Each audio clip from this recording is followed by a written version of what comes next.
नमस्कार और स्वागत है। आज हम इतिहास के उस दौर में उतर रहे हैं जिसमें हमारे आज को बनाया है, भारतीय स्वतंत्रता आंदोलन। ये सिर्फ तारीख और नाम नहीं है, ये एक देश के बनने की कहानी है जिसमें जुनून, टकराव, उम्मीदें और बड़े बड़े फैसले शामिल थे। बिल्कुल। ये कहानी एक संगठित आवाज के उठने से शुरू होती है और एक राष्ट्र के जन्म पर जाकर पूरी होती है। लेकिन ये सफर सीधा नहीं था। इसमें कई मोड़ थे, कई विचारधाराएं थीं जो कभी टकराई तो कभी साथ चली। आज हम इसी उलझे हुए लेकिन शानदार सिलसिले को समझने की कोशिश करेंगे। तो चलिए कहानी की शुरुआत करते हैं। साल था 1885। एक रिटायर्ड ब्रिटिश अफसर ए.ओ. ह्यूम, उनकी मदद से भारतीय राष्ट्रीय कांग्रेस की स्थापना होती है। सही।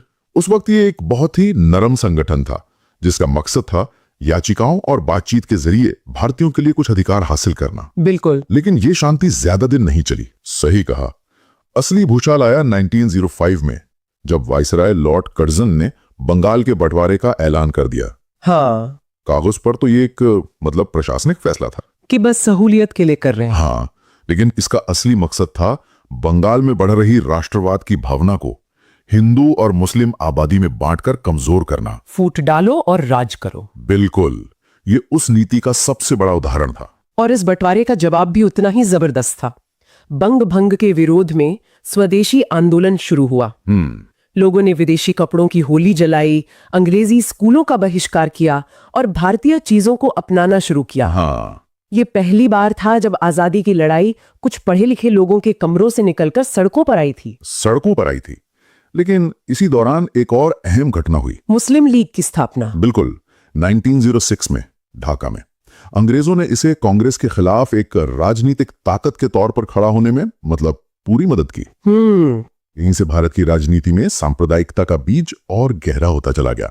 और ये अंदरूनी टकराव सिर्फ हिंदू मुसलमानों तक सीमित नहीं था। हाँ, 1907 में कांग्रेस के सूरत अधिवेशन में तो पार्टी खुद ही दो हिस्सों में बंट गई, नरम दल और गरम दल। एक तरफ थे नरम दल के नेता जो अब भी शांतिपूर्ण तरीकों में विश्वास रखते थे, और दूसरी तरफ थे गरम दल के लाला लाजपत राय, बाल गंगाधर तिलक और बिपिन चंद्रपाल जैसे नेता। उनका मानना था कि अब अर्जियों से नहीं, संघर्ष से ही कुछ हासिल होगा। ये टकराव करीब एक दशक तक चला। हाँ, फिर 1916 में लखनऊ में एक ऐतिहासिक समझौता हुआ जिसे हम लखनऊ पैक्ट कहते हैं। लखनऊ पैक्ट। इसमें न सिर्फ कांग्रेस के दोनों धड़े फिर से एक हो गए, बल्कि कांग्रेस और मुस्लिम लीग ने भी मिलकर अंग्रेज सरकार के सामने अपनी मांगे रखने का फैसला किया। सुनने में तो ये एक बड़ी कामयाबी लगती है, हिंदू और मुस्लिम एक साथ आ गए। हाँ। लेकिन क्या इसने अनजाने में मुस्लिम लीग की अलग निर्वाचन क्षेत्रों की मांग को मानकर आगे चलकर बंटवारे की नींव और मजबूत नहीं कर दी? ये एक बहुत जरूरी सवाल है। देखिए, उस वक्त तो ये एकता की एक बड़ी जीत मानी गई, लेकिन हाँ, इसने मुस्लिम लीग को भारतीय मुसलमानों की एकमात्र आवाज के रूप में स्थापित होने में मदद की। अच्छा। ये एक ऐसा फैसला था जिसके दूरगामी परिणाम हुए जिन्हें शायद उस वक्त कोई पूरी तरह नहीं समझ पाया। तो इसने राष्ट्रवाद की पहली लहर को एक संगठित रूप तो दिया। हाँ, दिया, लेकिन भविष्य के टकराव के बीज भी बो दिए। तो अब कहानी दूसरे और शायद सबसे अहम दौर में दाखिल होती है, गांधीवादी युग। और इसकी शुरुआत होती है एक काले कानून से, रॉलेट एक्ट। हाँ, 1919 का रॉलेट एक्ट। एक ऐसा कानून जो सरकार को किसी भी भारतीय को सिर्फ शक के आधार पर बिना मुकदमा चलाए 2 साल के लिए जेल में डालने का हक देता था। ना कोई वकील, ना कोई दलील, ना कोई अपील। बिल्कुल। ये कानून भारतीयों के आत्मसम्मान पर एक सीधा हमला था। इसके खिलाफ पूरे देश में विरोध प्रदर्शन हुए, और इसी विरोध के दौरान 13 अप्रैल 1919 को बैसाखी के दिन अमृतसर के जलियांवाला बाग में वो हुआ जिसने ब्रिटिश राज के क्रूर चेहरे को बेनकाब कर दिया। जनरल डायर का निहत्थे लोगों पर गोलियां चलाने का आदेश, ये सिर्फ आंकड़े नहीं थे, ये वो पल था जब भरोसे का हर धागा टूट गया। हाँ, इसके बाद आजादी की लड़ाई सिर्फ राजनीतिक नहीं, बल्कि एक गहरी भावनात्मक लड़ाई बन गई। इस एक घटना ने पूरे देश को हिलाकर रख दिया। लोगों का अंग्रेजों पर जो थोड़ा बहुत भरोसा बचा था वो पूरी तरह खत्म हो गया। इसी गुस्से और बेचैनी के माहौल में महात्मा गांधी ने 1920 में अपने पहले बड़े राष्ट्रव्यापी आंदोलन असहयोग आंदोलन की शुरुआत की। और इसका असर जबरदस्त था। छात्रों ने स्कूल कॉलेज छोड़े, वकीलों ने अदालतें और लोगों ने सरकारी नौकरियां। मकसद था अंग्रेजी हुकूमत के पूरे तंत्र को ठप कर देना। हाँ, पहली बार था जब लाखों आम भारतीय एक साथ एक मकसद के लिए खड़े हुए थे। लेकिन गांधी जी के लिए लक्ष्य जितना जरूरी था उतना ही जरूरी था उस तक पहुंचने का रास्ता, यानी अहिंसा। हाँ, अहिंसा। और जब 5 फरवरी 1922 को गोरखपुर के पास चौरी चौरा में गुस्साई भीड़ ने पुलिस थाने में आग लगा दी और 22 पुलिस वाले मारे गए। हाँ, तब गांधी जी ने आंदोलन वापस ले लिया। बिल्कुल। ये फैसला आज भी मतलब इस पर बहुत बहस होती है। जवाहरलाल नेहरू और सुभाष चंद्र बोस जैसे कई नेता इससे बहुत निराश हुए। उन्हें लगा कि जब आंदोलन अपने चरम पर था तब उसे रोक देना एक बहुत बड़ी गलती थी। बिल्कुल। गांधी जी का तर्क था कि देश अभी बड़े पैमाने पर अहिंसक आंदोलन के लिए तैयार नहीं है। लेकिन जैसा आपने कहा, कई लोगों को लगा कि इसलिए आजादी की लड़ाई कई साल पीछे चली गई। हाँ, ये गांधी जी के सिद्धांतों की दृढ़ता भी दिखाता है और उस दौर के नेतृत्व के बीच के वैचारिक मतभेदों को भी। आंदोलन रुकने के बाद एक खामोशी का दौर आया, लेकिन जमीन के नीचे चिंगारियां सुलग रही थीं। सही। एक तरफ मोतीलाल नेहरू और चित्तरंजन दास जैसे नेताओं ने 1923 में स्वराज पार्टी बनाई, जो चुनाव लड़कर सिस्टम के अंदर से लड़ने की रणनीति थी। बिल्कुल। तो दूसरी तरफ भगत सिंह और चंद्रशेखर आजाद जैसे क्रांतिकारियों का उदय हो रहा था। और फिर 1927 में अंग्रेजों ने एक और गलती की। उन्होंने भारत के लिए संवैधानिक सुधारों पर सुझाव देने के लिए साइमन कमीशन भेजा। और मुश्किल ये थी कि इस 7 सदस्यों की कमेटी में एक भी भारतीय नहीं था। हाँ, ये तो भारत का भविष्य तय करने आए थे, लेकिन बिना किसी भारतीय से पूछे। ये तो सीधे सीधे अपमान था। बिल्कुल। पूरे देश में साइमन गो बैक के नारे गूंजने लगे। लाहौर में ऐसे ही एक प्रदर्शन में पुलिस ने लाठीचार्ज किया और लाला लाजपत राय गंभीर रूप से घायल हो गए, जिसकी कुछ हफ्तों बाद उनकी मृत्यु हो गई। लाला जी की मौत से जो गुस्सा भड़का, उसने कांग्रेस के अंदर नरम पंथियों को भी सोचने पर मजबूर कर दिया। कांग्रेस ने लाहौर में अपना सबसे साहसिक कदम उठाया। जवाहरलाल नेहरू की अध्यक्षता में पूर्ण स्वराज्य का प्रस्ताव पास किया गया। बिल्कुल। और यहाँ पर एक बहुत बड़ा वैचारिक बदलाव आया। अब तक तो कांग्रेस डोमिनियन स्टेटस की मांग कर रही थी। हाँ, यानी अंग्रेजी साम्राज्य के भीतर स्वर शासन। लेकिन अब बात थी पूर्ण स्वराज की, पूरी आजादी। पूरी आजादी।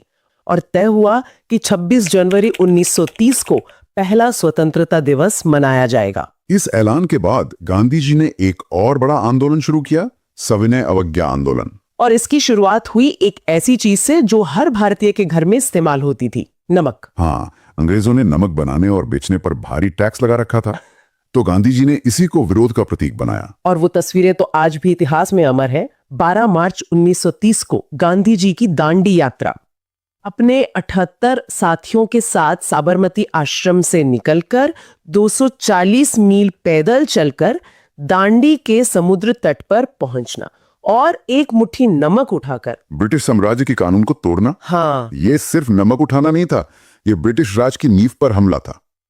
इस आंदोलन के दौरान ही लंदन में गोलमेज सम्मेलन हुए, लेकिन कोई नतीजा नहीं निकला। लेकिन एक और महत्वपूर्ण मोड़ आया 1932 में, कम्युनल अवार्ड। हाँ, जब ब्रिटिश प्रधानमंत्री ने कम्युनल अवार्ड का ऐलान किया, जिसमें दलितों के लिए अलग निर्वाचन क्षेत्रों का प्रावधान था। गांधी जी ने इसे हिंदुओं को बांटने की एक और साजिश माना और जेल में ही आमरण अनशन शुरू कर दिया। और आखिर में गांधी जी और दलितों का प्रतिनिधित्व कर रहे डॉक्टर BR अम्बेडकर के बीच पूना पैक्ट हुआ। हाँ, पूना पैक्ट, जिसमें अलग निर्वाचन क्षेत्रों की जगह दलितों के लिए सीटें आरक्षित करने पर सहमति बनी। ये गांधी और अंबेडकर के बीच सामाजिक न्याय और राजनीतिक प्रतिनिधित्व को लेकर गहरे मतभेद को दिखाता है।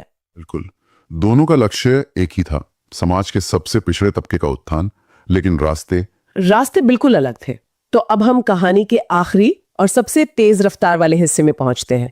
1940 का दशक और दूसरा विश्व युद्ध शुरू हो चुका था। हाँ, 1940 में मुस्लिम लीग ने लाहौर में पहली बार आधिकारिक तौर पर एक अलग मुस्लिम देश पाकिस्तान की मांग का प्रस्ताव पास कर दिया। युद्ध में फंसे अंग्रेजों को भारतीयों के समर्थन की सख्त जरूरत थी। उन्होंने मनाने की कोशिशें की।